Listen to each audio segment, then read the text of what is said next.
एक सुदूर गांव था जिसका नाम था शांतिपुर। ये गांव पहाड़ों और घने जंगलों से घिरा हुआ था। यहाँ के लोग सीधे सादे थे, खेतीबाड़ी करके जीवन यापन करते थे। हालांकि गांव का नाम शांतिपुर था, लेकिन वहां की गलियों में शांति कम और कड़वाहट ज्यादा थी। ये गांव अंधविश्वास और सामाजिक कुरीतियों में जकड़ा हुआ था। इसी गांव में रहती थी एक स्त्री जिसका नाम था सुमित्रा। सुमित्रा एक विधवा थी। उसके पति की मृत्यु हुए 3 वर्ष बीत चुके थे। जब उसके पति हरिप्रसाद की बीमारी से मौत हुई, तब से उसके जीवन में सिवाय आंसुओं और तानों के कुछ भी नहीं बचा था। हरिप्रसाद गांव के एक साधारण किसान थे। उनका घर छोटा सा था, मगर उसमें सुमित्रा के साथ उनका प्यार और आपसी समझदारी बसती थी। मगर जैसे ही हरिप्रसाद की मृत्यु हुई, सुमित्रा का संसार अंधकार में डूब गया। गांव वाले उसे एक अशुभ स्त्री मानने लगे। गांव की औरतें उसके साथ उठने बैठने से कतराती। पुरुष उसे तानों और अपमान से नवाजते। बच्चों को कहा जाता कि सुमित्रा के घर के पास भी न जाए।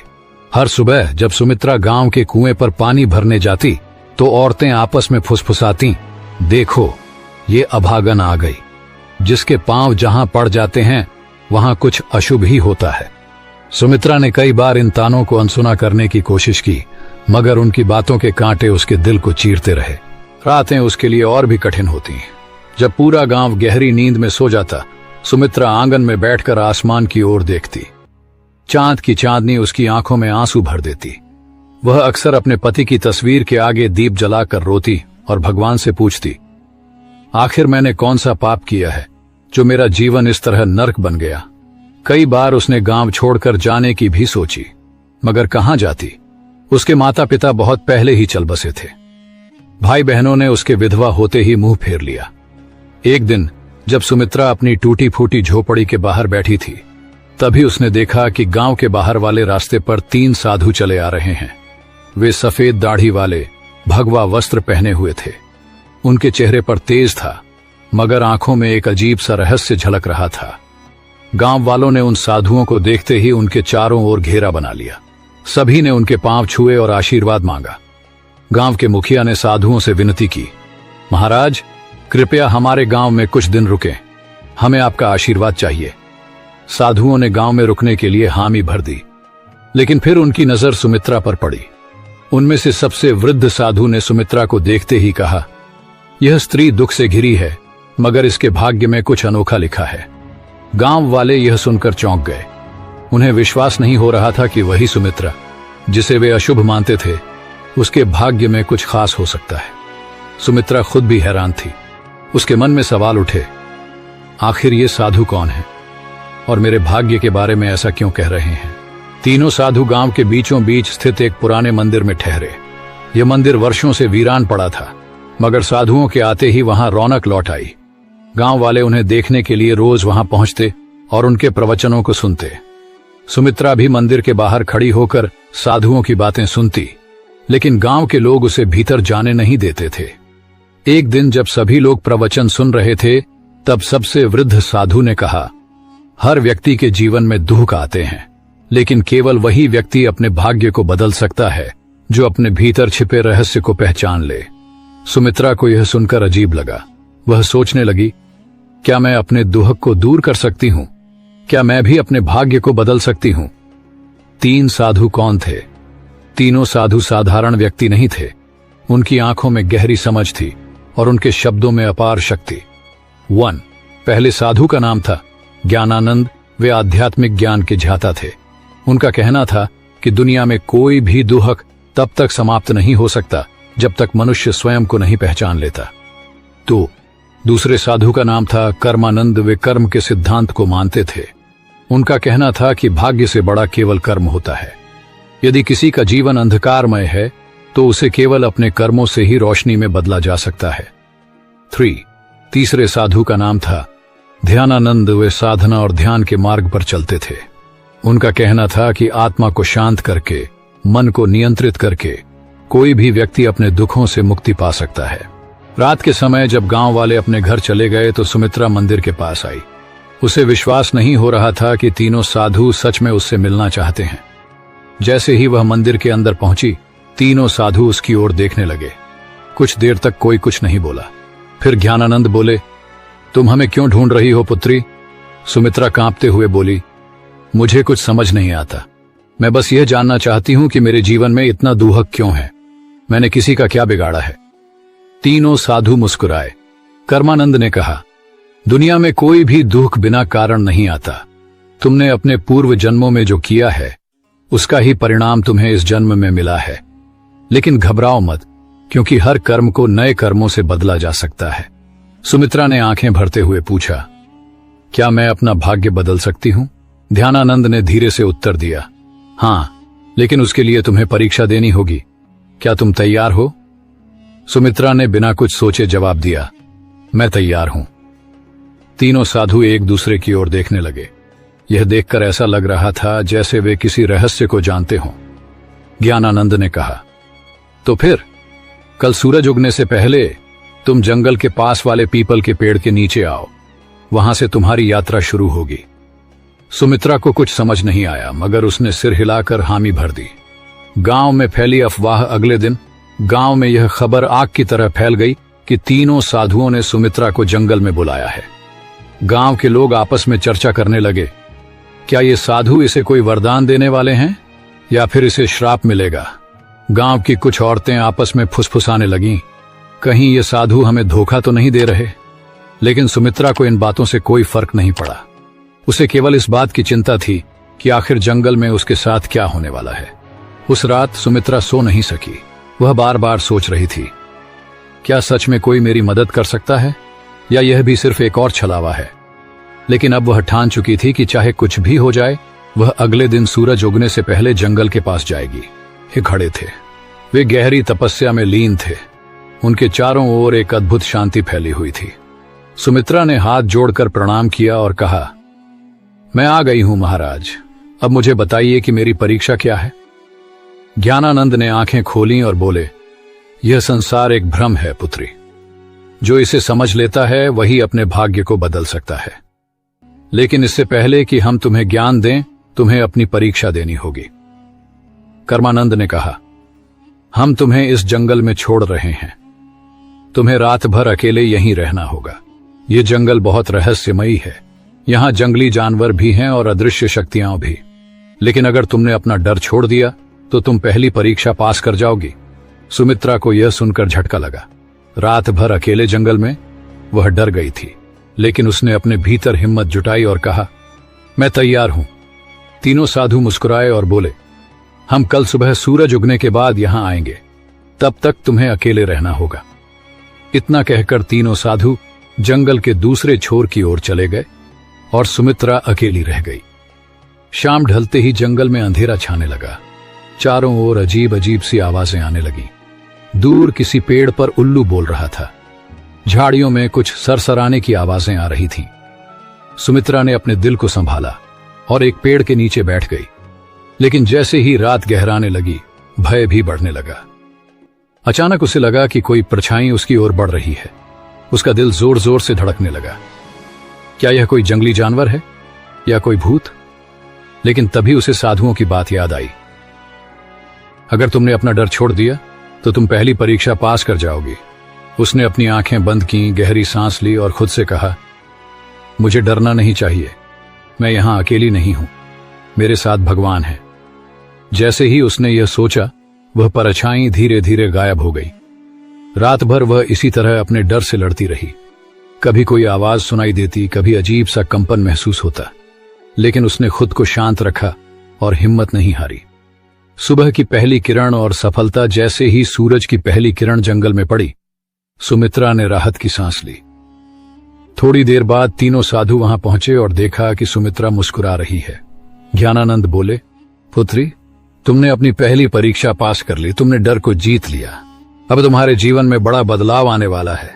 सुमित्रा की आंखों में आशा की चमक थी। वह समझ गई थी कि डर केवल हमारे मन में होता है और जब हम उसका सामना करते हैं तो वह खुद ही समाप्त हो जाता है। सुमित्रा की पहली जीत जंगल में भय से भरी रात बिताने के बाद सुमित्रा की आंखों में अब डर की जगह आत्मविश्वास था। जब सूरज की पहली किरणें जंगल की शाखाओं से छनकर उसके चेहरे पर पड़ी तो उसने महसूस किया कि वह पहले से कहीं अधिक शांत और मजबूत हो चुकी थी। तीनों साधु मुस्कुरा रहे थे। ज्ञानानंद बोले, पुत्री, तुमने पहली परीक्षा पास कर ली, अब तुम तैयार हो दूसरी परीक्षा के लिए। सुमित्रा ने विनम्रता से सिर झुकाया और कहा, मैं तैयार हूं महाराज। 3 साधुओं का रहस्य। तीनों साधु सुमित्रा को लेकर एक पहाड़ी के ऊपर बने एक पुराने मंदिर में गए। यह मंदिर देखने में साधारण था, लेकिन वहां एक अजीब सी ऊर्जा महसूस हो रही थी। जैसे ही सुमित्रा ने मंदिर के द्वार पर कदम रखा, उसे अपने शरीर में एक हल्की कंपन महसूस हुई। तभी ध्यानानंद ने कहा, अब समय आ गया है कि हम तुम्हें अपने वास्तविक स्वरूप के बारे में बताएं। सुमित्रा चौंक गई। आपका वास्तविक स्वरूप? ज्ञानानंद ने अपनी आंखें बंद की और अचानक उनके शरीर से एक तेज प्रकाश निकलने लगा। उसी क्षण कर्मानंद और ध्यानानंद भी प्रकाश से घिर गए। कुछ ही क्षणों में उनके सामने साधारण मनुष्यों के बजाय 3 दिव्य प्राणियों की आकृतियां खड़ी थीं। वे देवता थे। सुमित्रा विस्मय से देखती रह गई। वह कुछ कह ही नहीं पाई। कर्मानंद बोले, हम साधारण साधु नहीं हैं पुत्री, हम तीनों ब्रह्मा, विष्णु और महेश के दूत हैं और इस पृथ्वी पर कुछ विशेष उद्देश्यों के लिए आए हैं। ध्यानानंद आगे बोले, हमें आदेश मिला था कि हम किसी ऐसे व्यक्ति की परीक्षा लें जो सच्चे मन से अपने भाग्य को बदलना चाहता हो, और हमने तुम्हें चुना। सुमित्रा की आंखों में आंसू आ गए। उसे अब समझ में आ रहा था कि ये साधु कोई आम संत नहीं थे। दूसरी परीक्षा, त्याग और समर्पण। ज्ञानानंद ने कहा, तुमने डर पर विजय पा ली, लेकिन अब तुम्हें एक और परीक्षा देनी होगी, त्याग की परीक्षा। सुमित्रा ने पूछा, क्या त्याग करना होगा? कर्मानंद बोले, तुम्हें अपने सबसे प्रिय वस्तु का त्याग करना होगा, वही वस्तु जिससे तुम्हारा सबसे अधिक लगाव हो। सुमित्रा सोच में पड़ गई। उसके पास वैसे भी कुछ नहीं था, मगर फिर उसे अपने पति की तस्वीर याद आई। हरिप्रसाद की मृत्यु के बाद वही एक चीज थी जिससे वह खुद को जोड़कर रखती थी। जब भी वह दुखी होती, उस तस्वीर को देखती और अपने पति को याद करती।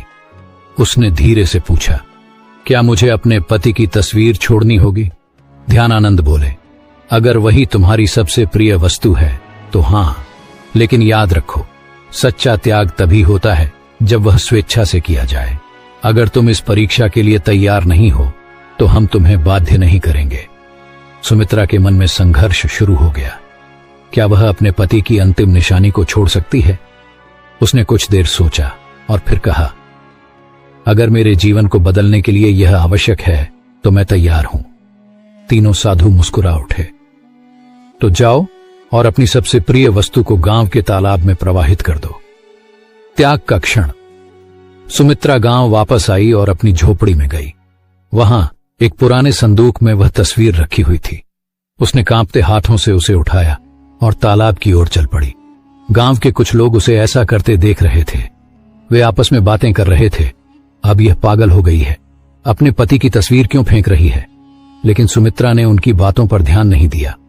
उसने धीरे से तस्वीर को पानी में प्रवाहित कर दिया। जैसे ही तस्वीर पानी में डूबी, उसे महसूस हुआ कि उसके दिल का सारा भार भी पानी में समा गया है। अब वह हल्का महसूस कर रही थी। दूसरी परीक्षा सफल। जैसे ही वह वापस जंगल में पहुंची, तीनों साधु वहां खड़े थे। ज्ञानानंद बोले, पुत्री, तुमने त्याग की परीक्षा भी पास कर ली। अब तुम उस बंधन से मुक्त हो चुकी हो जो तुम्हें अतीत से जोड़कर रखता था। सुमित्रा को अब सच में लगने लगा कि उसका जीवन बदल रहा है। ध्यानानंद बोले, अब तुम्हारी अंतिम और सबसे कठिन परीक्षा बाकी है। सुमित्रा ने सिर झुका लिया। मैं तैयार हूं महाराज। तीसरी और सबसे कठिन परीक्षा।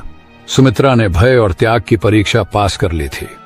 अब वह पहले से कहीं अधिक मजबूत और आत्मविश्वासी महसूस कर रही थी, लेकिन उसे नहीं पता था कि उसकी सबसे कठिन परीक्षा अभी बाकी थी। तीनों साधु मंदिर के भीतर खड़े थे। जब सुमित्रा वहां पहुंची तो ज्ञानानंद ने गंभीर स्वर में कहा, पुत्री, अब तुम्हारी अंतिम परीक्षा का समय आ गया है। सुमित्रा ने सिर झुकाकर कहा, मैं तैयार हूं महाराज। ध्यानानंद बोले, यह परीक्षा तुम्हारी आत्मा की परीक्षा है। तुम्हें यह सिद्ध करना होगा कि तुम केवल अपने लिए नहीं बल्कि दूसरों के लिए भी जी सकती हो। सुमित्रा ने आश्चर्य से पूछा, मुझे क्या करना होगा? कर्मानंद ने कहा, गांव में एक वृद्ध महिला रहती है जिसका कोई सहारा नहीं है। वह भूखी और बीमार है। तुम्हें अपना सारा भोजन और अपनी झोपड़ी उसे देनी होगी, और फिर तुम्हें जंगल में जाकर 7 दिन तक ध्यान करना होगा, बिना भोजन और पानी के। यह सुनकर सुमित्रा स्तब्ध रह गई। अपना घर और भोजन छोड़ दूं और फिर 7 दिन बिना कुछ खाए पिए ध्यान करूं? यह परीक्षा किसी भी अन्य परीक्षा से अधिक कठिन थी। मन का संघर्ष सुमित्रा की आंखों के सामने उसकी झोपड़ी का दृश्य आ गया। यह घर उसका अंतिम सहारा था। अगर उसने इसे छोड़ दिया तो वह कहां जाएगी? लेकिन फिर उसे साधुओं की बातें याद आईं। अगर तुमने यह परीक्षा पास कर ली तो तुम्हारा जीवन पूरी तरह बदल जाएगा। सुमित्रा ने अपने भीतर झांका और फैसला किया, ठीक है महाराज, मैं यह करने के लिए तैयार हूं। सब कुछ छोड़ना सुमित्रा गांव लौटी और अपनी झोपड़ी उस वृद्ध महिला को दे दी। उसने अपने बचे खुचे भोजन को भी उसे सौंप दिया। गांव के लोग यह देखकर हैरान थे। ये क्या कर रही है? अपना सब कुछ क्यों छोड़ रही है? लेकिन सुमित्रा ने किसी की बातों पर ध्यान नहीं दिया। वह सीधा जंगल की ओर बढ़ गई, जहां उसे 7 दिन तक ध्यान करना था। 7 दिन का कठिन ध्यान पहला दिन बीता और सुमित्रा को बहुत भूख लगी, लेकिन उसने अपनी चेतना को भटकने नहीं दिया। उसने अपनी आंखें बंद की और साधुओं के दिए हुए मंत्रों का जाप करने लगी। दूसरे दिन उसे प्यास ने सताना शुरू किया, लेकिन उसने पानी की इच्छा को भी त्याग दिया और ध्यान में लगी रही। तीसरे दिन उसके शरीर में कमजोरी आने लगी, लेकिन उसने हार नहीं मानी।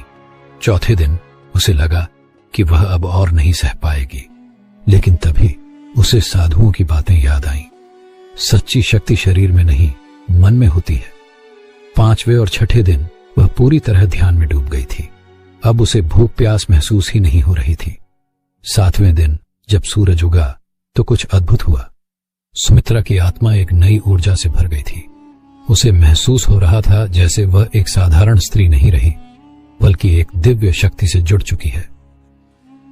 सुमित्रा का रूपांतरण जब 7वां दिन पूरा हुआ तो तीनों साधु उसके सामने प्रकट हुए। ज्ञानानंद बोले, पुत्री, तुमने अपनी अंतिम परीक्षा भी पास कर ली। अब तुम केवल एक साधारण विधवा नहीं हो, बल्कि एक सशक्त आत्मा बन चुकी हो। कर्मानंद बोले, तुम्हारे भीतर अब वह शक्ति आ गई है जिससे तुम न केवल अपना बल्कि दूसरों का भी भाग्य बदल सकती हो। ध्यानानंद ने अपने हाथ उठाए और कहा, तुम्हें आशीर्वाद देते हैं कि अब से तुम्हारी जिंदगी सुख, शांति और सम्मान से भरी होगी। सुमित्रा के चारों ओर एक सुनहरी रोशनी फैल गई। उसने आंखें बंद कर ली और जब खोली तो वह पहले से कहीं अधिक शांत, मजबूत और तेजस्वी महसूस कर रही थी। गांव में वापसी और सम्मान। जब सुमित्रा गांव लौटी तो गांव वाले उसे देखकर चौंक गए। अब वह कोई दुखी विधवा नहीं थी। उसके चेहरे पर दिव्यता थी, उसकी आंखों में आत्मविश्वास था। गांव के लोगों ने उसे पहले तिरस्कृत किया था, लेकिन अब वे उसके पास आकर उसके चरण छूने लगे। मां, हमें क्षमा करो, हमने तुम्हारा अपमान किया था, लेकिन अब हमें समझ आ गया कि तुम कोई साधारण स्त्री नहीं हो। सुमित्रा मुस्कुराई और कहा, सच्ची शक्ति बाहर नहीं, हमारे भीतर होती है। जब हम अपने डर, अपने मोह और अपने अहंकार को त्याग देते हैं, तभी हम असली शक्ति को प्राप्त कर सकते हैं। गांव वालों ने उसे गांव की सम्माननीय महिला घोषित कर दिया। अब वह पूरे गांव की मार्गदर्शक बन गई थी। 3 साधुओं का आशीर्वाद और विदाई। तीनों साधु फिर से उसके सामने प्रकट हुए। ज्ञानानंद बोले, हमारा कार्य पूरा हुआ, अब हमें वापस जाना होगा। सुमित्रा ने हाथ जोड़कर कहा, मैं आपकी आभारी हूं महाराज, आपने मुझे सिखाया कि सच्चा सुख और शक्ति हमारे भीतर है। कर्मानंद मुस्कुराए और बोले, तुम अब केवल अपने लिए नहीं बल्कि पूरे संसार के लिए जियोगे। ध्यानानंद ने हाथ उठाए और आशीर्वाद दिया, तुम्हारा जीवन अब एक नई रोशनी से भरा रहेगा। जैसे ही उन्होंने यह कहा, तीनों साधु प्रकाश में बदलकर आकाश में विलीन हो गए। नया जीवन, नई पहचान। अब सुमित्रा सिर्फ एक विधवा नहीं थी, वह पूरे गांव की मार्गदर्शक बन चुकी थी। उसने गांव में शिक्षा, सेवा और परोपकार की एक नई लहर चलाई। जहां पहले लोग उसे अपशकुन मानते थे, अब वे उसकी सलाह के बिना कोई भी निर्णय नहीं लेते थे। अब वह सिर्फ सुमित्रा नहीं थी, वह मां सुमित्रा बन चुकी थी।